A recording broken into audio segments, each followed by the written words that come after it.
Vanumbi Ongge. Menghadapi gelombang pemudik pulang kampung di tengah pandemi COVID-19, sebuah desa di lereng Gunung Sumbing, Kabupaten Magelang, Jawa Tengah menyiapkan sebuah rumah karantina. Rumah karantina pemudik yang berasal dari daerah lain juga dilengkapi dengan kebutuhan bahan pokok yang bisa digunakan selama masa karantina. Sejumlah relawan gugus tugas COVID-19 tingkat desa di lereng Gunung Sumbing di Desa Kenteng Sari, Kecamatan Windusari, Kabupaten Magelang, disibukkan dengan menyiapkan kebutuhan logistik bahan pokok yang akan digunakan para pemudik di tengah pandemi COVID-19. Dengan memanfaatkan fasilitas desa berupa lokasi pendidikan anak usia dini (PAUD), nantinya para pemudik dari luar daerah akan menjalani karantina selama 14 hari sebelum bertemu langsung dengan keluarganya dan berbaur dengan masyarakat luas. Hal tersebut dilakukan untuk mencegah penyebaran COVID-19 karena hingga saat ini di wilayah Kecamatan Windusari belum ditemukan kasus positif COVID-19. Selama menjalani masa karantina, para pemudik ini akan dijamin oleh pemerintah terkait dengan kebutuhan bahan pokok makanan dan akan didampingi para relawan desa yang sudah disiapkan.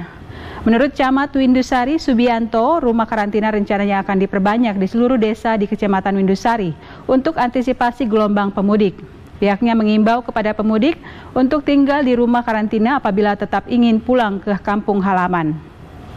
Sementara pemudik yang menjalani karantina bisa beraktivitas di lingkungan gedung untuk menghindari kejenuhan, karena lokasi gedung yang jauh dari pemukiman sehingga aman bagi warga sekitar.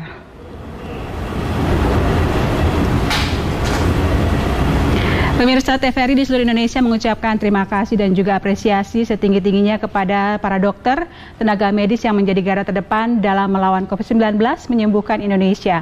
Dan saudara, Anda dapat mengetahui informasi mengenai penyebaran COVID-19 dengan memindai QR Code yang ada di layar kaca Anda menggunakan kamera smartphone. Sampai jumpa pada info COVID-19 1 jam mendatang. Terima kasih.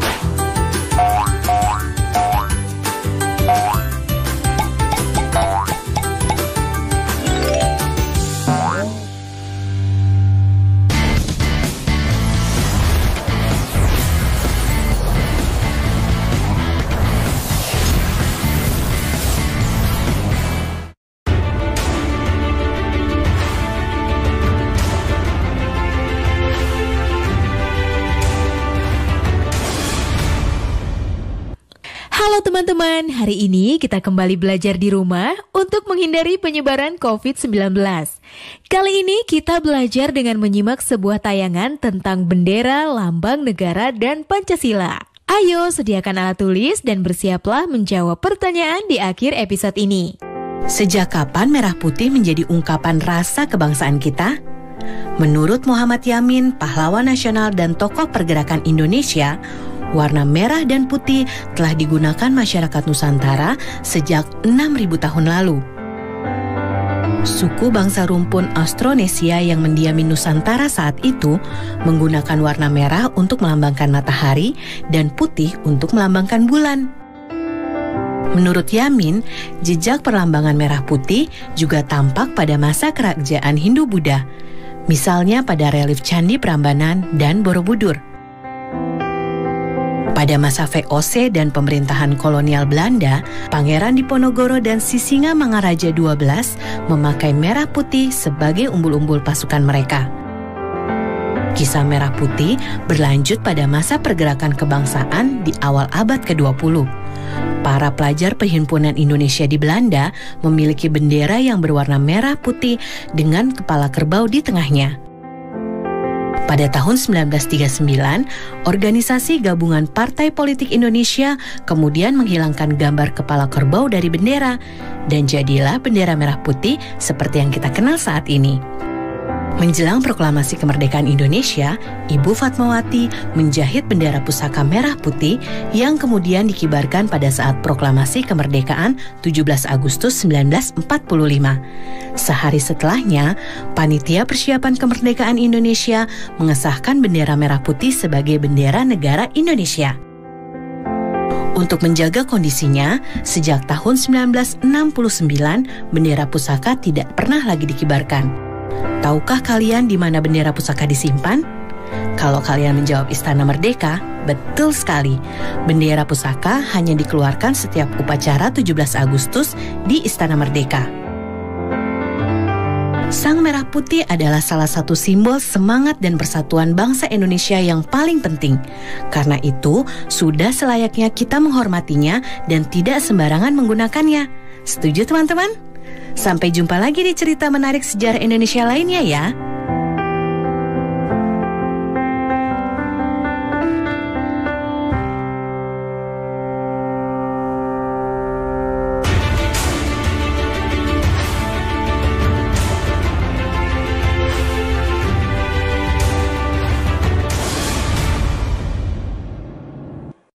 Bagaimana tayangan video berjudul Bendera Merah Putih? Tentunya menarik ya, karena kita banyak mendapatkan informasi tentang sejarah bendera merah putih dan memiliki rasa bangga terhadap salah satu simbol semangat dan persatuan bangsa Indonesia. Tahukah Anda siapa yang menjahit bendera merah putih? Bagaimana tanggapan Anda terhadap tokoh wanita yang menjahit bendera merah putih tersebut? Beliau telah memberikan karyanya. Anda pun tentu memiliki banyak karya yang dapat disumbangkan untuk saudara, teman, sekolah, dan juga untuk bangsa dan negara.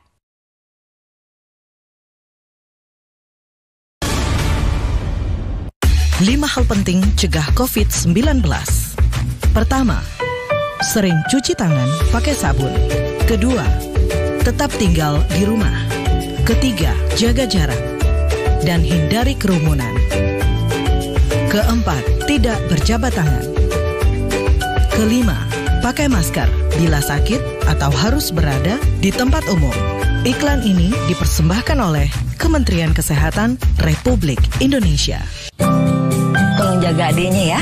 Adiknya baru lancar naik sepeda. Jangan lupa berdoa.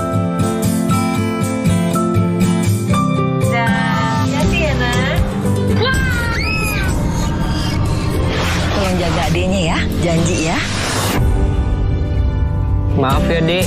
Iya, Kak. Yuk, kita lanjut lagi.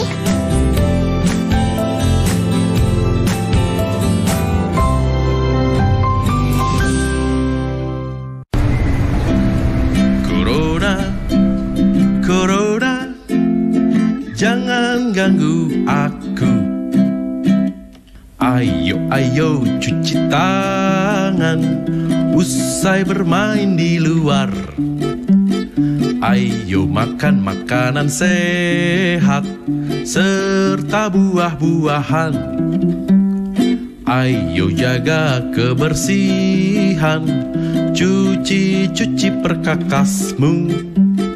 Jangan lupa berolahraga agar badan tetap bugar. Berikan salammu dari jauh untuk teman tersayang. Berikan doa terbaik untukmu, teman-teman di rumah.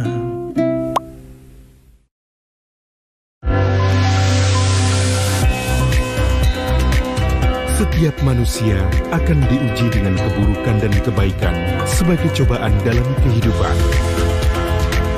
Sebagai umat beragama, bagaimanakah sikap yang harus dilakukan dalam menghadapi suatu musibah? Ikuti Bangkit Melawan COVID-19 bersama Profesor Dr. Kiai Haji Nazaruddin Umar MA setiap hari Jumat pukul 12 waktu Indonesia Barat. TVRI, Media Pemersatu Bangsa. Di ruang kelas, kita selalu melihat lambang negara Garuda Pancasila. Tapi tahukah teman-teman, kisah di balik tercetusnya lambang tersebut? Ayo kita simak bersama sejarahnya. 4 tahun setelah merdeka, Indonesia belum mempunyai lambang negara. Barulah tanggal 20 Desember 1949, Presiden Soekarno menunjuk Sultan Hamid II sebagai Menteri Negara yang tidak memimpin departemen untuk merancang lambang negara. Hamid lalu membentuk panitia lambang negara dengan Ketua Muhammad Yamin dan anggota yang terdiri dari Ki Hajar Dewantara, Muhammad Nasir, M.A. Pelupesi, dan Purbacaraka. Mereka bertugas menyeleksi rancangan lambang negara dari sayembara yang diadakan pemerintah. Dari hasil sayembara, ternyata rancangan yang terpilih adalah karya Sultan Hamid II dan Muhammad Yamin. Namun, pemerintah menolak rancangan Yamin karena dianggap mengandung simbol-simbol Jepang. Hamid menggambar figur burung Garuda berdasarkan masukan Ki Hajar Dewantara yang mengumpulkan gambar mitologi Garuda dari beberapa candi di Jawa. Sketsa itu juga dibuat berdasarkan pengamatannya pada lambang-lambang negara lain yang menggunakan burung elang Raja Wali dengan perisai di dada. Gambar rancangan Hamid diterima pemerintah tanggal 10 Februari 1950. Lalu, 11 Februari 1950, Garuda Pancasila ditetapkan sebagai lambang negara Indonesia. Presiden Soekarno kemudian menyempurnakan 3 hal dari sketsa Hamid. Pertama, menambahkan jambul di kepala Garuda. Kedua, mengubah arah cakar Garuda supaya tidak terlihat terbalik. Ketiga, mengganti pita merah putih dengan pita bertuliskan Bhinneka Tunggal Ika dalam cengkraman Garuda. Akhirnya, setelah 4 kali dilukis ulang oleh Dullah, pelukis istana saat itu, sketsa karya Hamid menjadi lambang negara seperti yang kita kenal sekarang. Jumlah helai bulu pada sayap, ekor, dan leher Garuda melambangkan tanggal proklamasi kemerdekaan. Di dadanya terpampang Pancasila sebagai dasar negara, dan kakinya mencengkram kuat Bhinneka Tunggal Ika sebagai semboyan negara kita. Kalian tentu sudah menyaksikan video kisah tercetaknya lambang negara. Pertanyaannya, tuliskan tokoh-tokoh serta peranan mereka sehingga negara Indonesia memiliki lambang negara.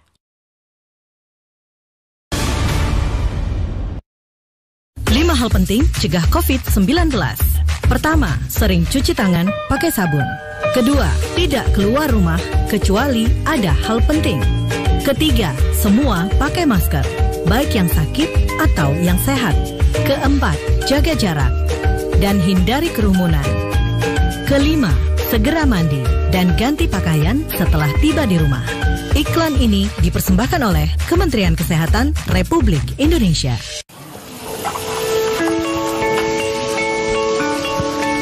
Perilaku hidup bersih dan sehat merupakan cara paling efektif untuk mencegah penularan virus corona. 1. Mari mencuci tangan menggunakan sabun selama 60 detik dengan air mengalir. 2. Tingkatkan daya tahan tubuh dengan istirahat cukup dan rajin berolahraga. 3. Konsumsi makanan bergizi seimbang yang dimasak sempurna dan minum air putih 8 gelas per hari. 4. Gunakanlah masker atau tutup mulut dengan lengan jika batuk atau bersin. 5. Jika ada gejala seperti demam dan sesak napas, segera kunjungi pelayanan kesehatan terdekat. Jadi, tetap tenang dan selalu waspada. Mari kita maksimalkan upaya pencegahan virus corona dengan menerapkan perilaku hidup bersih dan sehat.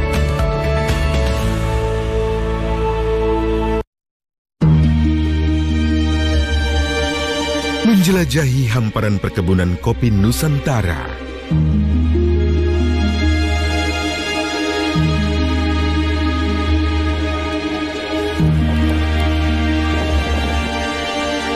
Menikmati pengalaman unik beragam sensasi kopi.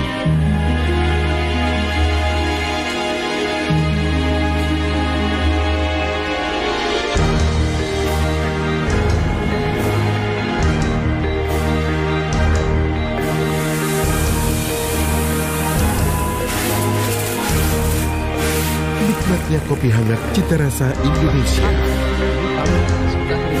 Jelajah Kopi, Jumat pukul 19 waktu Indonesia Barat.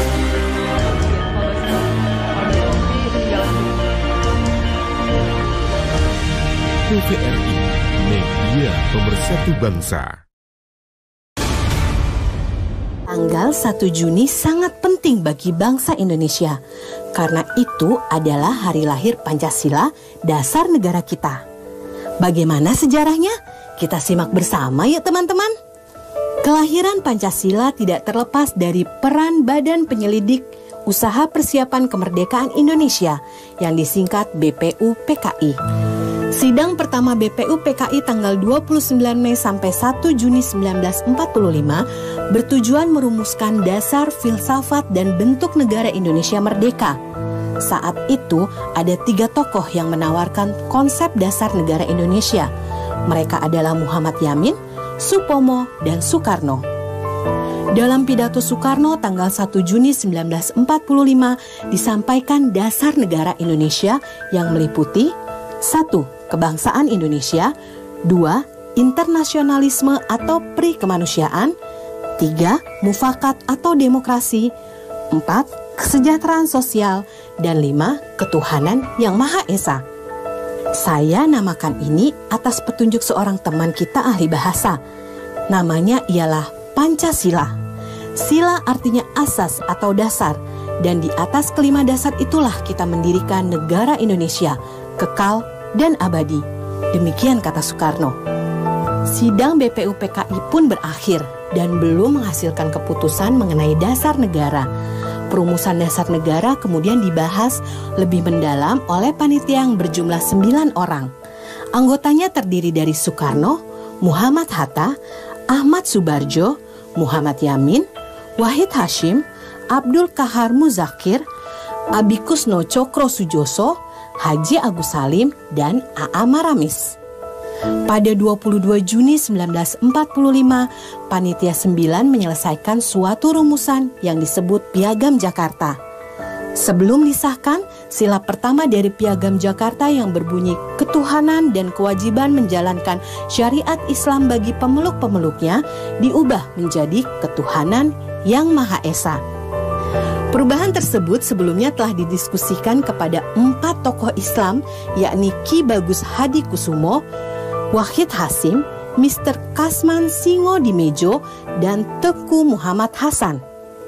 Tanggal 18 Agustus 1945, Panitia Persiapan Kemerdekaan Indonesia mensyahkan Undang-Undang Dasar 1945, termasuk Pancasila sebagai dasar negara yang terdapat dalam bagian pembukaan dengan bentuk yang kita kenal sekarang. Nah teman-teman, penetapan hari lahirnya Pancasila pada 1 Juni merujuk pada fakta sejarah ketika Soekarno pertama kali mengungkapkan kata Pancasila pada pidatonya dalam sidang BPUPKI tanggal 1 Juni 1945. Bagaimana tayangan video di balik lahirnya Pancasila? Nah, pertanyaannya, bagaimanakah sejarah lahirnya Pancasila? Ceritakan dengan bahasamu sendiri ya.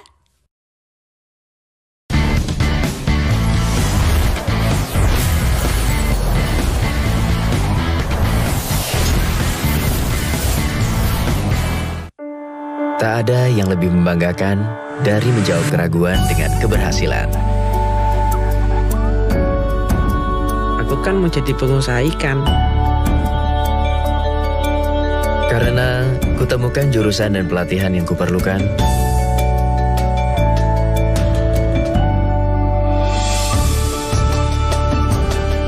SMK, langkah awal sebuah keberhasilan.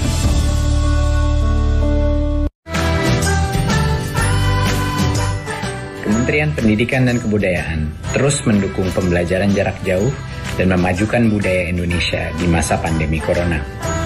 Saksikan program Belajar dari Rumah setiap Senin sampai Minggu untuk semua jenjang pendidikan, guru, dan orang tua hanya di TVRI. Marilah kita bersama-sama belajar dari rumah.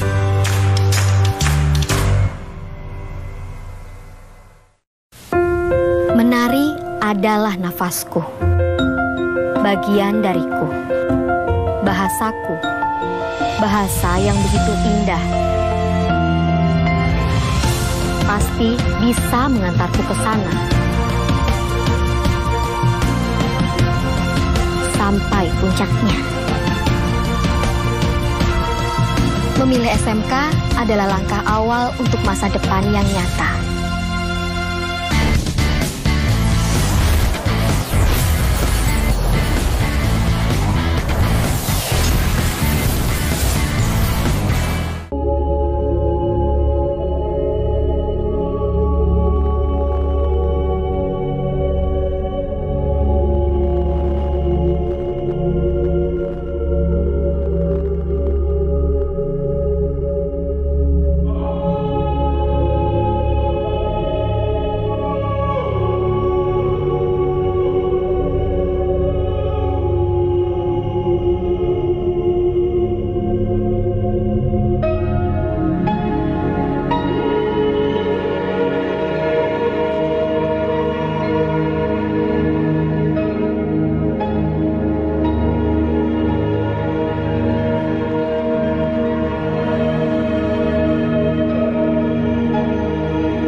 Keindahan Gili Sunut yang letak geografisnya terdiri dari kepulauan dan berseberangan dengan kepulauan Australia menjadikan sampang atau perahu kecil sebagai alat transportasi utama bagi para penduduk. Dari keindahan alam Gili Sunut, terdapat seorang pejuang pendidikan yang tidak mengenal lelah dalam memperjuangkan pendidikan di salah satu pulau indah ini. Dengan sepeda motor sederhananya, serta jalanan yang penuh rintangan. Dengan sabar dan tanpa patah semangat, beliau melaluinya untuk memberikan harapan, serta semangat pendidikan pada guru serta murid-muridnya.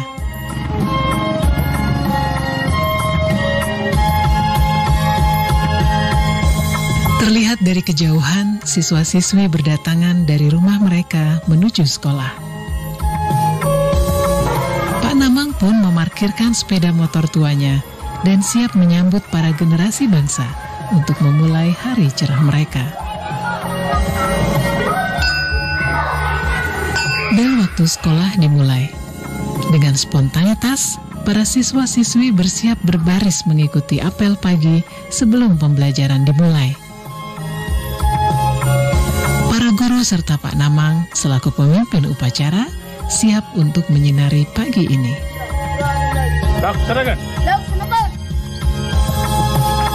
Setelah apel pagi, siswa-siswi siap untuk memulai pembelajaran.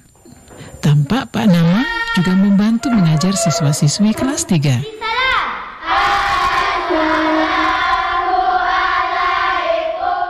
Sekolah ini memang baru didirikan pada tahun 2012. Karena sebelumnya sekolah tersebut berada di tengah pulau. Para siswa dan guru untuk menjangkau ke sekolah harus menggunakan perahu kecil. Bahaya laut pun tidak terelakkan. Kami menjalankan tugas, saya pribadi menjalankan tugas dari rumah pada saat itu 4 bulan pertama, dari bulan Juli sampai dengan November, menyeberang laut sendirian. Dengan sampan sebesar 3-4 meter. Jadi itu yang setiap hari saya lakoni, jalankan sendirian, sedangkan teman-teman yang lain pada saat itu masih nyeberang lewat keliling, jalan Panteping, Pantai sejalur dengan Pantai Pink. Kemudian sampai ada namanya Jipro, di situ teman-teman belok ke kiri menuju lokasi. Tapi kalau sedang pasangan naik, ya wajib hukumnya nyebrang. Dan alhamdulillah, walaupun dari punya penjaga sekolah yang siap siaga untuk menyambut kedatangan guru yang akan nyebrang. Tantangan ya pasti ada. Pertama, kalau nyebrang itu pasti pada musim barat. Jadi pertama angin barat, Pak. Angin barat yang sangat kencang, sangat deras, kencang, sehingga pada saat seperti itu kami sampai di rumah nggak seperti SD yang lain. Angin timur berbeda dengan angin barat. Kalau angin timur itu gelombangnya besar, pindah lagi. Pindahnya itu ke sana, ke makam Tanja Hanja. Karena di situ ada tempat, istilah kami itu, istilah bahasa Sasatnya beruga, dangau ya, yang agak besar. Di situ kami manfaatkan untuk belajar anak-anak. Tetapi di situ terjadi kontroversi. Mengapa terjadi? Karena ada paham tradisional, tidak boleh balik kampung ke sekolah lama, ke pulau. Maka atas kesepakatan tokoh-tokoh agama dan masyarakat di tempat ini, maka kita diizinkan belajar di masjid. Itu berarti selama 1 tahun.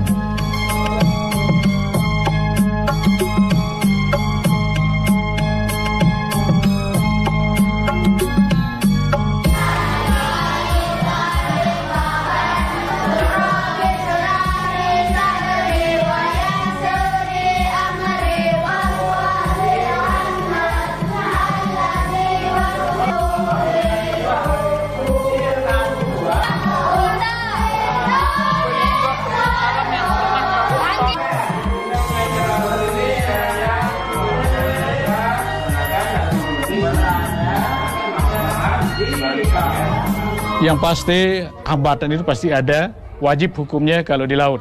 Seperti yang katakan tadi kan, itu seperti tadi sudah ada cerita. Ada, cuma volumenya di sini juga ada hambatan bila hari. Ada memang hambatan.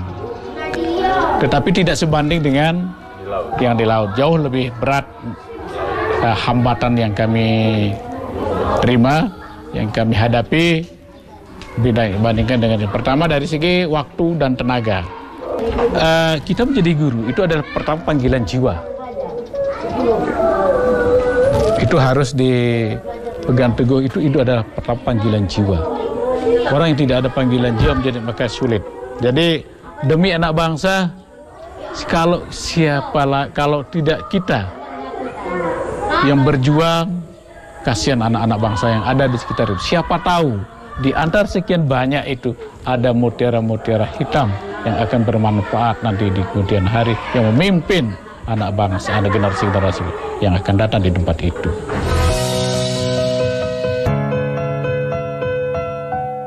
Kita melihat bagaimana perjuangan Pak Namang menjadi guru di Lombok Timur. Dalam perjuangannya sebagai pendidik, beliau menghidupi nilai-nilai Pancasila. Untuk tugasmu, catatlah pertanyaan ini. 1. Bagaimana tanggapanmu terhadap perjuangan Pak Namang menjadi guru? 2. Menurutmu, butir Pancasila mana yang dimaknai oleh Pak Namang sebagai guru? 3. Manakah dari butir Pancasila yang sudah kalian lakukan dalam kehidupan sehari-hari? Tuliskanlah contohnya.